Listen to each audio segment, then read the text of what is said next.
Hi everyone, আমি দেবদীপ আর চলো আজকে আর একটা নতুন ভিডিও শুরু করি। বেসিক্যালি এবারে শ্যামসুন্দরী মায়ের মন্দিরে মনসা মায়ের পুজো হচ্ছে, তো সেখানেই আজকে যাব। আর যাওয়ার আগে মায়ের জন্য একটু চাল, কলা আর ক্যাডবেরি নিয়ে নিয়েছিলাম। যদিও মায়ের মন্দিরে যাওয়ার আগে আমাকে একবার কলেজ স্ট্রিট যেতে হতো, কারণ ওখানে আমার একটা কাজ ছিল। এদিকে সুকন্যা আবার প্ল্যান করেছিল, যেহেতু আমরা 15ই আগস্ট মায়ের মন্দিরে যেতে পারিনি আর ওই দিন ছিল পিসির বার্থডে, তাই আজকে পিসির বার্থডেটা সেলিব্রেট করবে।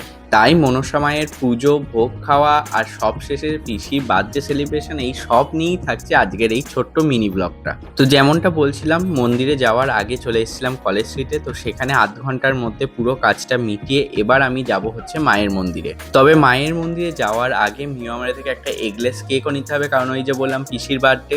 আর এই সব কিছুর শেষে যখন মন্দিরে গিয়ে মায়ের এই মুখটা দর্শন করলাম, তখন যেন মন থেকেই একটা আলাদা শান্তি এলো। আর একই সাথে দেবী মনসা মায়ের প্রতিমাটাও আজকে হয়েছিল অপূর্ব সুন্দর। এরপর চললো আমাদের ভোগ খাওয়া, আর ভোগে ছিল আজকে এলাহি আয়োজন, ভাত, ডাল, শুক্তো, পোলাও, ছানার কোপ্তা, এই সব কিছু ছিল ভোগে। আর এরপরেই শুরু হয়ে গেল আমাদের সবার প্রিয় পিসির বার্থডে সেলিব্রেশন। তাহলে এই ছোট্ট ছোট্ট মিনি ব্লগগুলো তোমাদের কেমন লাগছে অবশ্যই কমেন্টে জানিও। আর ভালো লাগলে এই চ্যানেলটাকে আর পেজটাকে সাবস্ক্রাইব, ফলো করে নিতে একদমই ভুলে যেও না।